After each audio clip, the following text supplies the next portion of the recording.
Today we take a look at a few things to help you make a horror film. And in the process, we take a behind the scenes look for my latest short film, Conscience. Let's go!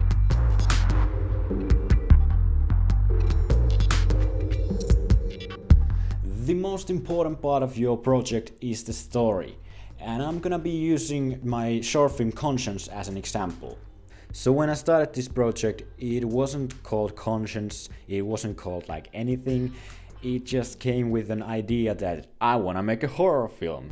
And so I came up with all kinds of scary stuff that was kinda cool, I guess, but it was completely random and the video didn't have any story in it. That's when I realized that showing random scary stuff isn't going to work. So I started all over, went story ahead and kinda started with some of the ideas I originally came up with and built a story that I actually wanted to tell. It took me a while to process the story, how I wanted to tell it, but finally I was ready with my script. So what I learned was that don't just settle with the thought that, well, this kind of scary stuff happens because this house is haunted and that's what the haunted houses do. No, think about your story. Like, okay, the house is haunted, but why is it haunted? That's what makes it interesting. Always think about the story you want to tell in everything you do and come up with the most clever way of telling that story to the audience. I always draw some kind of storyboards for the films I make to visualize some of my ideas and get the idea of what kind of shots I want. But this film was scripted in a way that it was so visually planned out. Like when I was scripting it, I was always thinking about how the camera would act in this situation. So I wanted to make a full storyboard for this movie. It really helped me to visualize the movie in pre-production. And most of all, it made me feel like a real artist. Just looking at the storyboard made me feel like a real creative genius. And that's very important. You have to trust in your project. Now let's talk a little bit about the gear you might need. There's a chance that your horror film happens in the dark. And if it does, it really helps if you have a lens with wide aperture. That gives you a lot more room in the low light situation, so you don't have to bring the ISO up because that's gonna make the image all noisy and you know. For example, I shot this short film with my Sigma 30mm f1.4.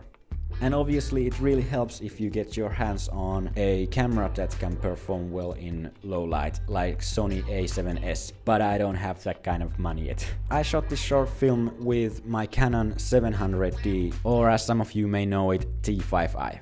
And even if you have like really good low light camera with a wide aperture lens, you need some lights. Now there's a whole bunch of nice filmmaking lights you can purchase, but really if you're just starting out, you can just take a look at your house, see if there's any kind of lamps. So what I did was I took a look around the house to see if I could use any of the lights that were already installed to the ceiling, and yes, some of them worked very well. And I purchased this pretty cheap work light I found and this small lamp from IKEA. And a thing that turned out to be really helpful were these small LEDs. These things, they are battery powered, so I can mount them anywhere, and they also have magnets behind them, so that helps. And depending on what you want, you might need some kind of a stabilizer or a rig to get the shot you want. I used this autopilot stabilizer from Pro-M USA, and I used it mainly to get this smooth camera movement when the character walks around the house, and it's just this one continuous take that I really wanted to have smooth camera movement behind the actor. And the thing about gear is that if you don't get everything you want, and most likely you won't get all the gear you want, don't let that slow you down. Think about a way that you can tell the story with a different kind of shot, or come up with some kind of DIY system to give you that shot, even if you don't have the best gear for it. For example, I had a very strong vision of my film starting with a slowly sliding camera movement towards the car where the camera was very close to the ground, and I really wanted that shot, but I don't have any kind of slider. So then I found this old kick shed we had. There was snow and ice on the ground, so it actually works really well for my purposes. So I just taped the camera to the front part of it and stabilized the footage a little bit on the post-production, and there we go. I got my shot. Now let's talk about lighting. And the main thing I would like to say is that light up your subject like obviously, and add detail to your background. For example, let's take a look at this shot. I light up my actor, I add detail to the background, and I also get this very nice contrast. And now let's quickly go through some of the lighting setups I had for this film. First, the bathroom. We had this light on our roof, so I pointed towards the bathroom, so we get this orange backlight to our actor. And for the main source of light, I used this work light. I bounced it from the wall to get a diffusion, and I also used these LEDs on top of the actor. And this shot where our character comes down the stairs, I used this work light as the main source of light. I placed it right here to get this overall light to the scene, and I also wanted to somehow highlight the key on the ground. So what I did is I took the small lamp from IKEA and pointed towards the key. At first it lighted up too much of the floor. I took this piece of paper and put it in front of the lamp to get diffusion, and then I take this empty paper roll and taped it on the lamp, and now we got this spotlight, and I think that worked out pretty well. And then to this long take we had. Like I said, I used some of the lights we already had in the house, and I also had my work light bounced from the door to get this light. At first when the character starts walking, I think her face got too dark in that point. So I added this LED pointing towards the microwave to get this light so her face won't get too dark in that point.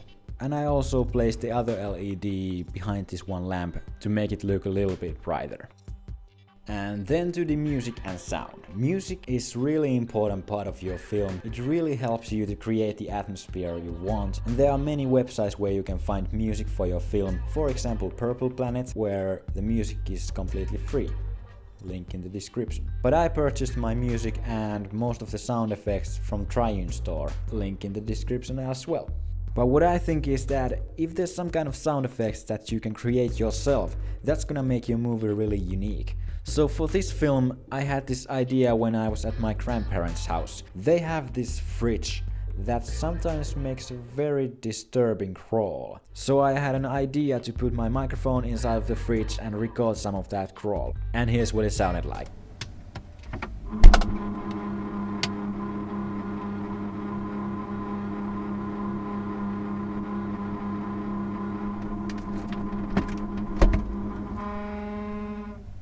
Pretty creepy. After that, I put the sound into GarageBand and played around with the EQ. Also made some sounds where I had a higher pitch of that sound and some lower pitches.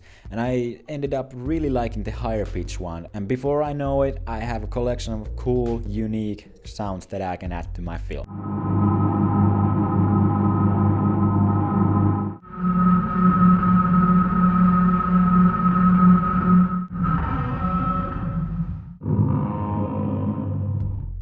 Blood obviously isn't necessary for making a horror film, but we used it in some of the shots, so I might as well share the recipe. So let's go to the kitchen.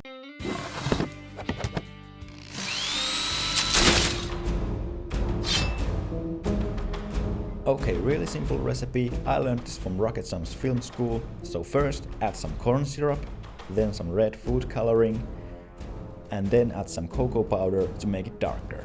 And that's pretty much it. Experiment with the ingredients till you get something like this. It's easy to apply, easy to wash off, and it also tastes really good.